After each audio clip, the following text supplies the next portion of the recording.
O mundo vive hoje dois grandes desafios contemporâneos que afetam a humanidade. Então, transformar a defesa da saúde, o direito da saúde, os sistemas nacionais públicos de saúde, a promoção à saúde como prioridade política absoluta, é, antes de mais nada, a defesa da humanidade. Quais são esses dois grandes desafios? Primeiro, o impacto das mudanças climáticas na saúde. A crise climática já é uma crise de saúde pública.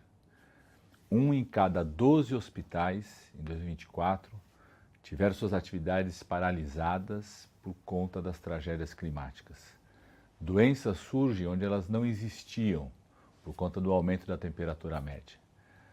Os estudos que nós desenvolvemos no Brasil, pela Fiocruz, por exemplo, já mostram que o aumento da temperatura média está associado a um volume maior de prematuros e morbidade na gestação, ou seja, afetando já o nascimento das pessoas, o início da perpetuação da humanidade. Essas tragédias climáticas afetam fortemente os profissionais de saúde, os gestores de saúde e, sobretudo, as populações mais vulneráveis. A promoção da saúde hoje passa por enfrentarmos as mudanças climáticas e construirmos unidades de saúde mais resilientes, que sobrevivam à situação para que se possa ter futuro da humanidade.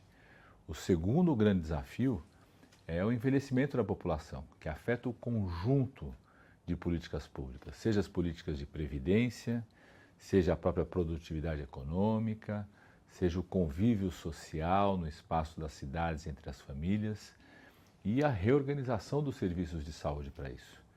Então, você reorganizar os serviços de saúde, garantir investimentos, garantir orçamento público para a incorporação tecnológica do cuidado ao envelhecimento da saúde.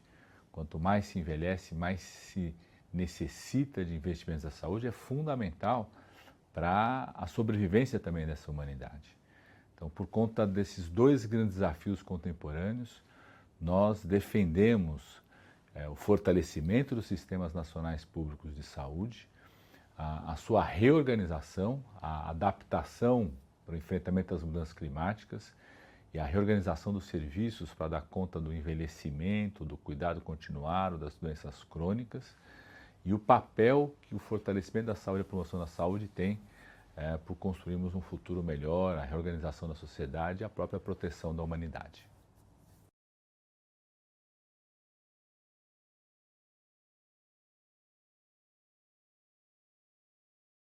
O presidente Lula, ao voltar a governar o país, desenvolveu aquilo que eu acho que são duas questões fundamentais para enfrentar os determinantes sociais da saúde.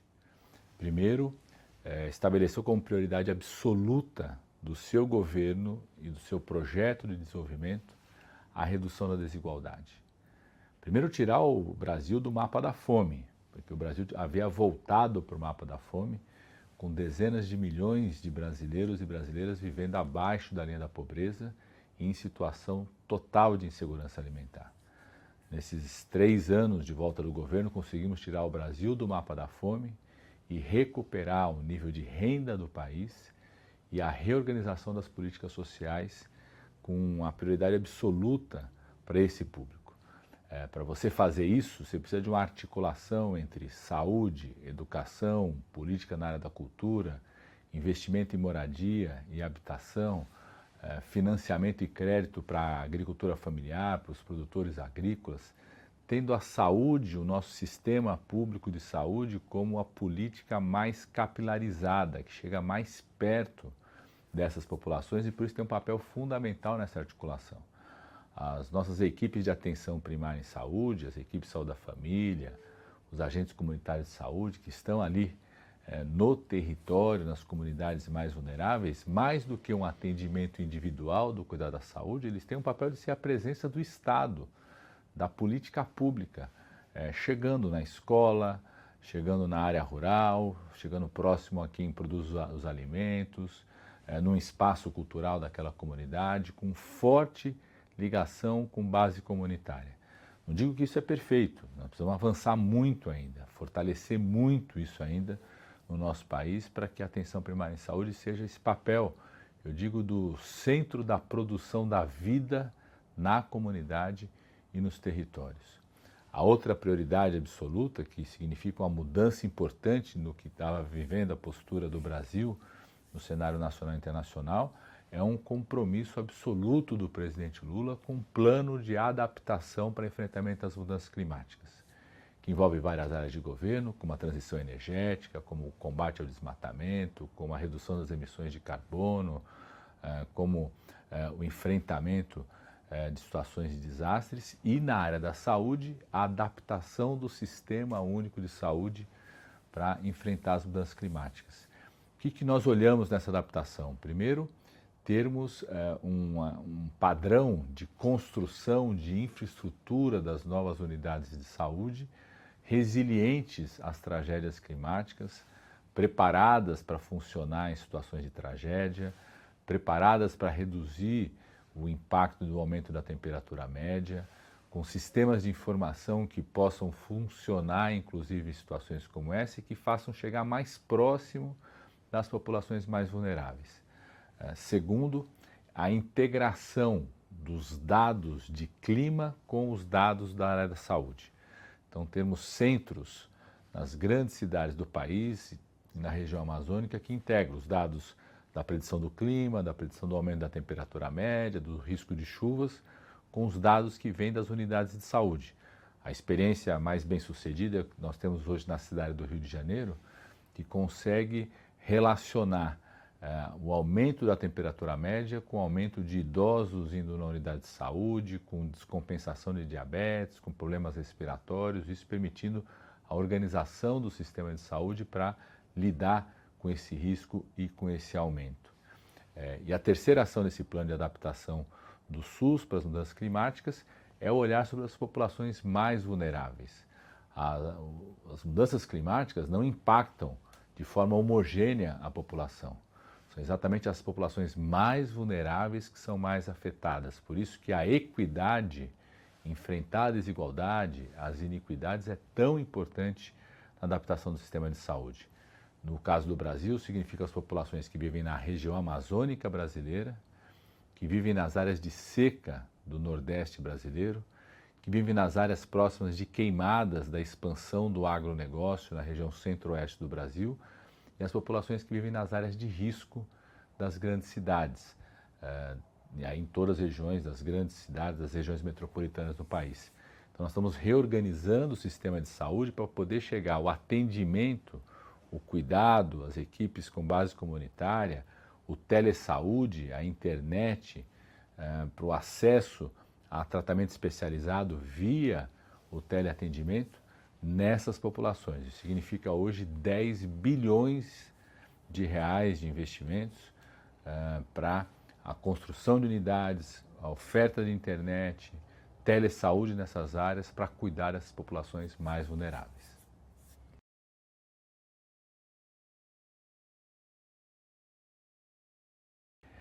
O fundamental é que, se você pensar políticas públicas construídas a partir de uma realidade que é uma realidade desigual, em geral elas vão estar mais adaptadas às populações que conseguem ter mais acesso aos serviços de saúde. Por isso que o enfrentamento da desigualdade, a iniquidade, exige a construção de políticas específicas a partir da realidade local. Quando nós estamos fazendo o AdaptaSUS, que é a adaptação do sistema de saúde ao enfrentamento das mudanças climáticas, com olhar sobre as populações mais vulneráveis, isso significa construir sistemas de saúde, formato das equipes de saúde, uma forma do financiamento, do acompanhamento dessas equipes, por exemplo, da realidade da Amazônia brasileira.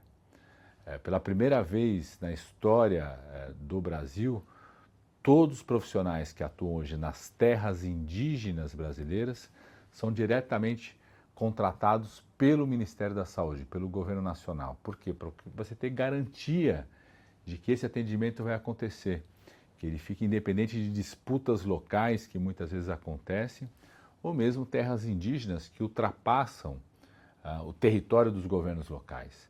Isso significa você ter um novo arranjo da organização da contratação dos profissionais, da formação desses profissionais, do investimento, adaptando o sistema de saúde para isso, para cuidar da população com características muito específicas, inclusive fortalecendo a qualificação profissional deles.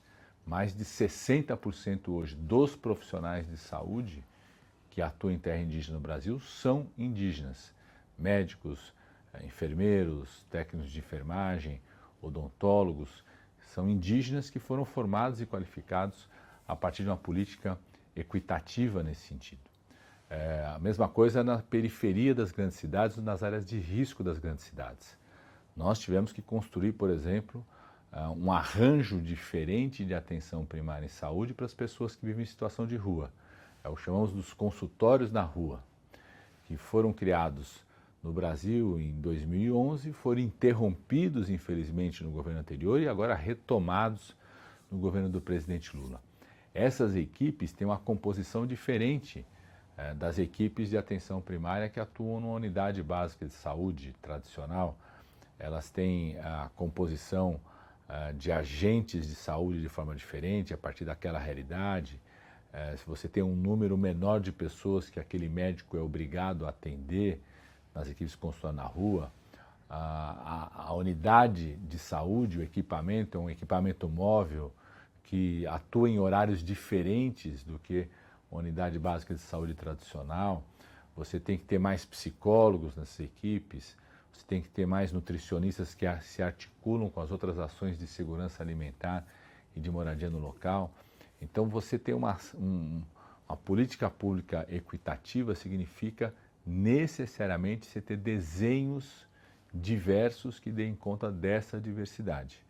E essa é uma característica fundamental num país como o Brasil, que é muito diverso, muito desigual e que por isso exige formas de financiamento, formas de arranjos da composição das equipes, formas de qualificação desses profissionais e também de monitoramento da atuação diversos para cada realidade específica do país, sempre com um olhar voltado para investir mais, criar novos arranjos, ter prioridade absoluta nas populações mais vulneráveis.